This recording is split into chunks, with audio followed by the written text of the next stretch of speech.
नमस्ते बच्चों। आज कक्षा 7वीं है। जो विषय है हमारा वह गणित है। गणित में जो पाठ है हमारा मसावी और लसावी, तो पाठ 3 है मसावी लसावी, और जो प्रसंग्रह हमारा है वह 11 है। तो सबसे पहले बच्चों हम आते हैं, इसमें हम जो पहले प्रसंग्रह 11 में देखेंगे जितनी भी सवालें हो अभाज्य गुणनखंड की सवालें, तो हम आज अभाज्य गुणनखंड की सवालें इस प्रसंग्रह में करेंगे। उसके पहले आते हैं कुछ चीज़ें जान लेते हैं। तो सबसे पहले आते हैं अभाज्य गुणनखंड में आएंगे संयुक्त संख्या।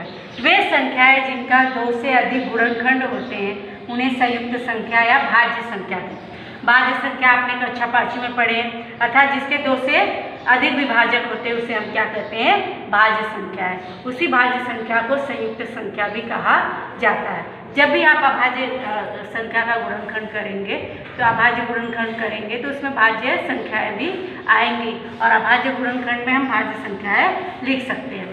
यूक्लिड का नियम है कि कोई भी संयुक्त संख्या अभाज्य संख्याओं के गुणनफल के रूप में लिखी जा सकती है।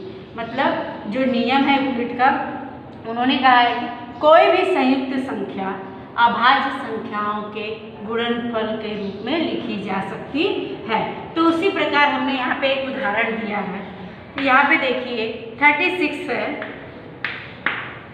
तो 36 तो हम अभाज्य गुणनखंड 2 विधि से हम निकाल सकते हैं। पहला है क्षैतिज विधि, जिसे आड़ा विधि हम लोग कहते हैं, और ऊर्ध्वाधर अर्थात खड़ा, तो खड़े में रहता है। तो हम देखते हैं इन दोनों विधियों से हम अभी अभाज्य 36 का अभाज्य गुणनखंड निकालेंगे। तो सबसे पहले 36 है, तो हम किस पाड़े में आता है, हम इसका खंड करेंगे, गुणनखंड करेंगे तो 2 गुणे 2 से करेंगे तो 2 एकम 2, 2 अठे 16। तो यहाँ पे देखिए 2 गुणे 18 कर सकते हैं, तो 18 दूनी 36 होता है। अब यहाँ पे आइए 18 कम खंड करते हैं, 2 तो है ये, 18 किसमें 2 नवैया 18, तो 2 गुणे 9 कर सकते हैं। अब आता है यहाँ पर देखिए, फिर यहाँ पे 2 गुणे 2, इसको रहने दीजिए, अब 9 है, 9 का हम गुणनफल है 3 गुणे 3 आ गया आपका। तो ये आपका क्या हो गया, गुणनखंड। इसको हम क्या करेंगे, गुणनखंड। तो हम लिख सकते हैं 36 का गुणनखंड है 2 गुणे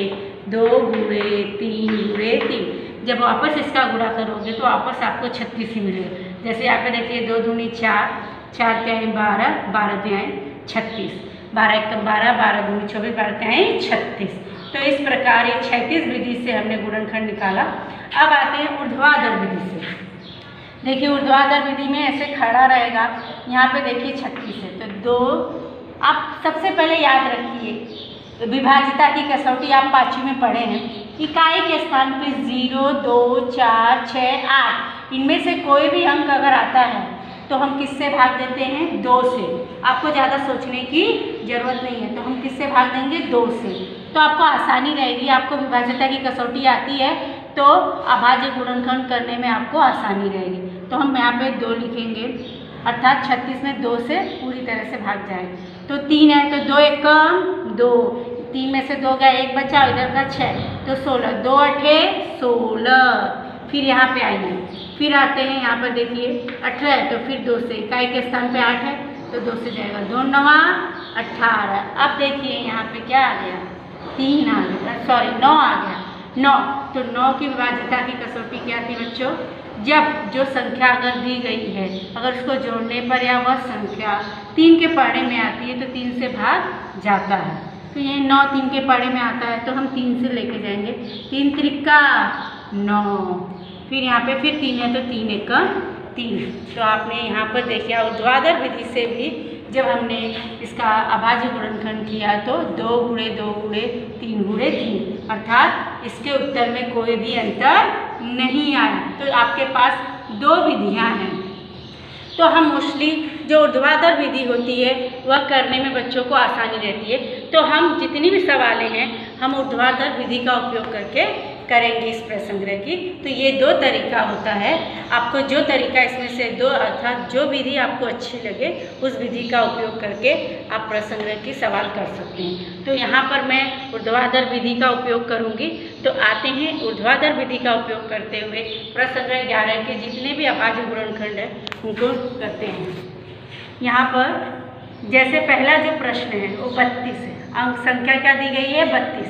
तो अब हम यहाँ पर देखिए 32, फिर वही विभाज्यता की कसौटी, यहाँ पे 2 दिया है तो इकाई के स्थान पे 0, 2, 4, 6, 8 अगर रहे तो 2 से भाग आसानी से जाएगा। और यहाँ पे देखिए हम लेते हैं 2 एकम 2 है, 3 में से 2 गया, 1 बचा और यहाँ का 2, तो 2 6 12, फिर 16 है तो 2 के पढ़ने में जाएगा और 6 भी है तो 2 के 2 बचे 10, 2 6 12, 2 7 14, 2 8 16, फिर 8 है तो 2 से जाएगा, 2 चौका 8, फिर 4 है तो 2 से जाएगा, 2 दूनी 4, फिर 2 एकम 2। बस यहाँ पे आपका गुणनखंड क्या होता है, पूर्ण होता है। तो इसका हम जो 32 का अभाज्य गुणनफल जो गुणनफल आया है उसको यहाँ पे हम लिख देंगे 2 गुणे 2 गुणे 2 गुणे 2, 1 2 3 4 5, 2 3 4 यहाँ पे 1। अब इसका गुणन करोगे फिर वापस आपको यही 32 मिल जाए, 2 दूनी 4, 4 दूनी 8, 8 दूनी 16, 16 दूनी 32। तो ऐसे आपको इस प्रकार ही, बस इतना ही आपका उत्तर है। तो अब आते हैं यहाँ पे देखिए 57 है। तो अब देखिए यहाँ पे 5 और 7 इकाई के स्थान पे 0, 2, 4, 6, 8 नहीं है तो 2 से नहीं जाए। तो अब आते हैं 3 की तरफ। 3 के लिए क्या है, जो संख्या या अंक दिया उसको जोड़ लीजिए, अगर वह 3 के पढ़ने में आता है तो 3 से भाग जाए। तो 5 और 7 कितना होगा बच्चों, 12, तो 3 के पढ़ने में 12 आता है, हाँ, तो ये यह 57 3 के पढ़ने से जाएगा। तो 3 एकम 3, यहाँ का 5 में से 3 गया, 2 बचा और यहाँ का 7, तो 3 9 3 9 27, 19 आ गया, 19 अभाज्य संख्या है तो ये क्या है, स्वयं से जाएगी और 19 से और किसी से, 1 से और 19 से, तो यहाँ पे लिखेंगे 19 एकम 19 आ गया आपका। तो इसके क्या अभाज्य आया गुणनफल, यहाँ पे 3 गुणे 19, यहाँ इसका गुणनफल आया 3 गुणे 19 हम लिख सकते हैं। इसी प्रकार बस आपको यही जो यहाँ पे आता है गुणन, उसको यहाँ पे उतार कर गुणे के रूप में आपको लिखना है। तो 19 गुणे 3 करेंगे तो 19 या 57 आपका उत्तर आ जाएगा। अब यहाँ पे आइए 23 अभाज्य संख्या है तो हम क्या करेंगे, ये देखिए अब यहाँ पे सीधा 23 से जाएगी, 23 एकम 23, यहाँ पे 1 आया तो आपका आ जाएगा 23 गुणे 1, लेकिन एक क्या है, ना तो भाज्य है ना तो अभाज्य, तो इसको हम नहीं लिखेंगे, तो सिर्फ उत्तर 23 का क्या आएगा 23। यहाँ पर देखिए अब आते हैं जो चौथी सवाल है वो 150 है, 150। अब यहाँ पे देखिए इकाई के स्थान पे 0 है तो मतलब 2 से जाएगा, तो 2 सते 14 और यहाँ का 1 और यहाँ का 0, 2 पचे 10। अब 7 5 कितना हो जाएगा 12, तब किससे जाएगा 3 से, तो हम करेंगे 3 दूनी 6 और यहाँ का 1 बचा और 5, 3 पचे 15। अब यहाँ पे 25 है तो यहाँ पे इकाई स्थान देखेंगे तो ये 5 से जाएगा, क्योंकि विभाज्यता की कसौटी में इकाई के स्थान पे 0 या 5 आए तो वह 5 से उसका भाग आसानी से जाएगा, तो 25।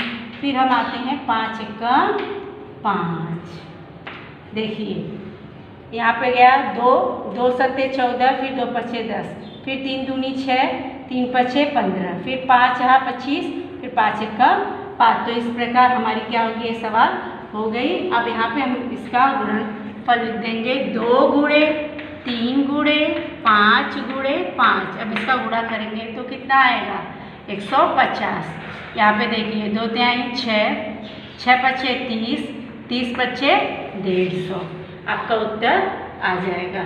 अब आते हैं हम यहाँ पे देखिए 216 क्या है, 200 संख्या क्या है 216।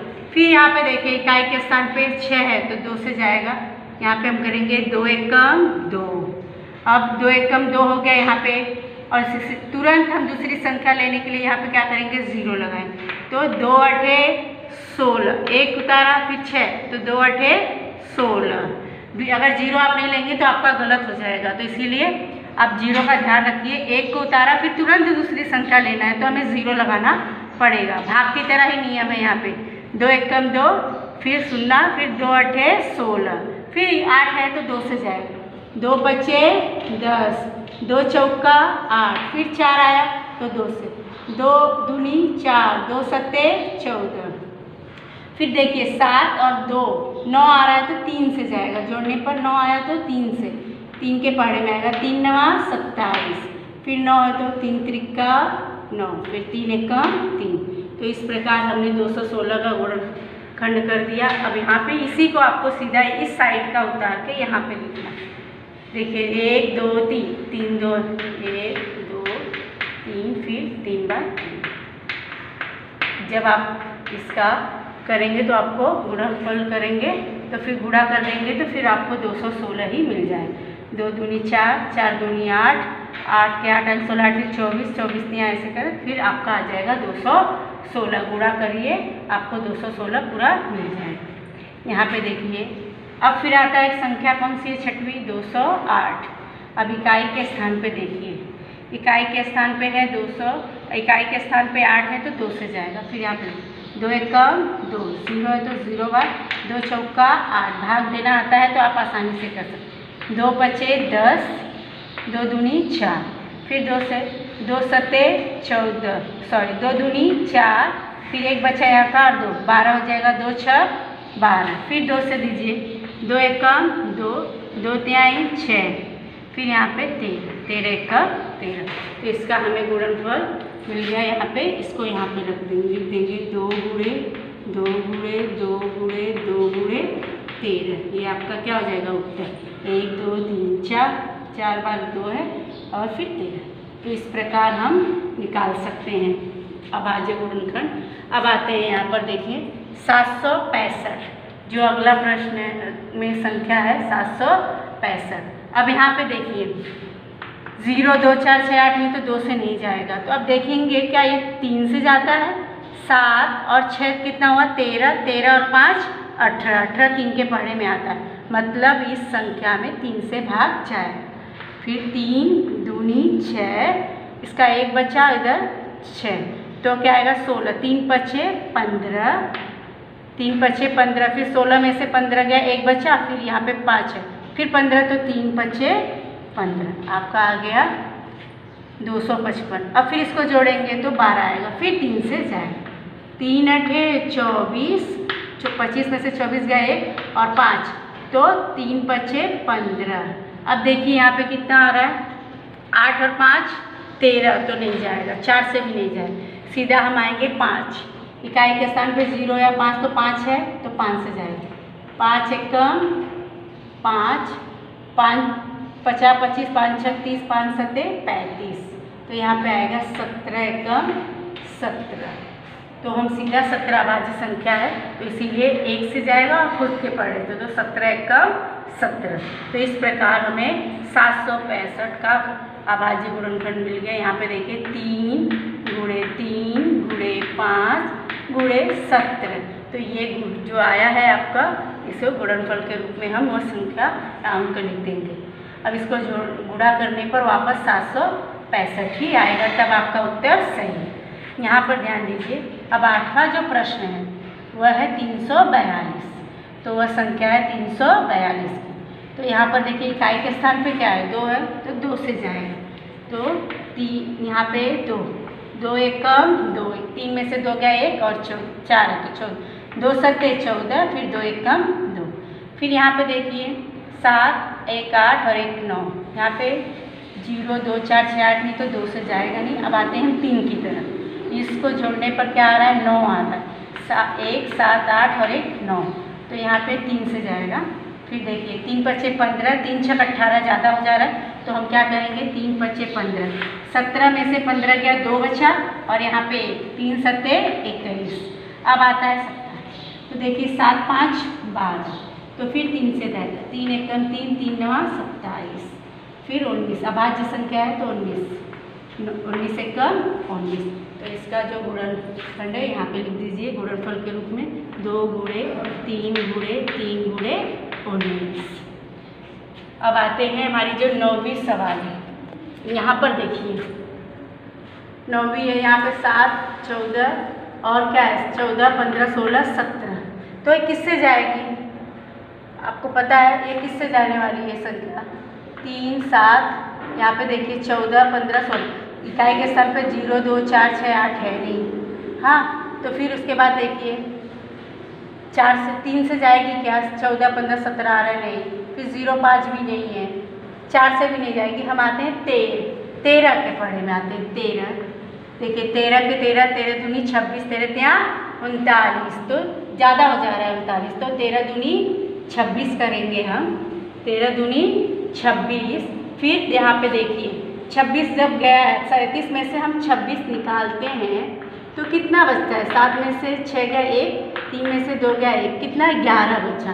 तो यहाँ पे बच्चों 11 और उसके बाजू में 7 है, तो 13 नवैया 117, 13 नवैया कितना हो जाएगा 117। और 29 अभाज्य संख्या है तो 29 से जाएगा, 29 से कम 29, तो इसका जो गुणनफल है यहाँ पे देखिए 13 गुणे 29 आएगा। इसका गुणा करेंगे तो क्या आ जाएगा 377।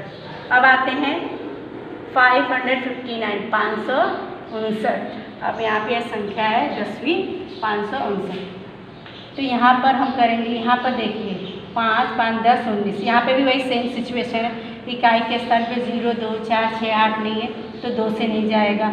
जोड़ने पर 19 आ रहा है तो 3 से नहीं जाएगा। 4 की कसौटी में भी खरी नहीं है, इकाई दहाई से के स्थान को देखने पर वह 4 से भाग जाता है तो 4 से जाएगा, तो वो 4 से भी नहीं जाएगा ना 5। तो वापस हम किसकी तरफ आते हैं 13 की तरफ, 13 से आते हैं। तो 13 के 13, 13 दूनी 26, 13 39, 13 चौका 52 है, तो 13 चौका क्या आएगा 52। और देखिए 55 में से 52 गया तो कितना बचा, 3 बचा, 3 और 9 39, तो 13 के 13, 13 दूनी 26, 13 त्या 39, कितना आया 13 त्या 39, तो 43। 43 क्या है अभाज्य संख्या है, तो 43 से ही जाएगा, 43 से कम 43 के पढ़ने में आएगा। तो ये थोड़ा ध्यान देंगे, जब आपकी विभाज्यता की कसौटी नहीं तो थोड़ा टेक्निक लगाना पड़ता है, तो उसके आधार पर आप पढ़े देखिए और किस पढ़े में यह से कट सकता है उसको आपको ध्यान देना पड़ेगा। इसके लिए आपको प्रैक्टिस की ज़रूरत होती। जैसे यहाँ पर जो भी विभाज्यता की कसौटी थी 2, 4, 3, 5, 7, उसमें यह नहीं हुआ, उसकी कसौटी के नियम में यह नहीं आया, तो हम किससे काटे इसको 13 से। 13 के 13, 13 दूनी 26, 13 39, 13 चौका 52 में 55 में से 52 गया 3 बचा और फिर यहाँ का 9, तो 13 के 13, 13 दूनी 26, 13 39 और 43 से अभाज्य संख्या है तो 43 से ही कटेगी, तो 43 से कम 43। तो यहाँ पर देखिए 13 गुणे 43 हमने लिख लिया। तो इस प्रकार आप जो भी आपका इस साइड उत्तर आता है उसे गुणनफल के रूप में लिख दीजिए और इसका गुणन करने पर आपको गुणनफल इतना ही आना चाहिए, तभी आपका उत्तर सही है। तो इस प्रकार बच्चों हमने विभाज्यता ज़्यादा से ज़्यादा हमने इसमें विभाज्यता की कसौटी का उपयोग करके प्रसंग 11 को ऊर्ध्वाधर विधि से हमने किया है। तो इससे क्या होता है, इससे आपको यह ध्यान में रखना है कि आप यह सवाल करने से पहले आपकी जो विभाज्यता की कसौटी है वह सारी कसौटियों को याद करके जब आप इस सवाल को करने जाएंगे तो आपको करने में क्या होगी, आसानी होगी। और पढ़ा इसके लिए आपको भाग आना चाहिए करने के लिए। तो ये सारी चीज़ों के लिए इसमें आपको बहुत सारी चीज़ों की प्रैक्टिस करने को मिल जाएगा। तो आप इस सब की प्रैक्टिस कीजिए और अच्छे से इसे कर कर आप शुक्रवार के दिन ग्रुप में भेजिए। धन्यवाद।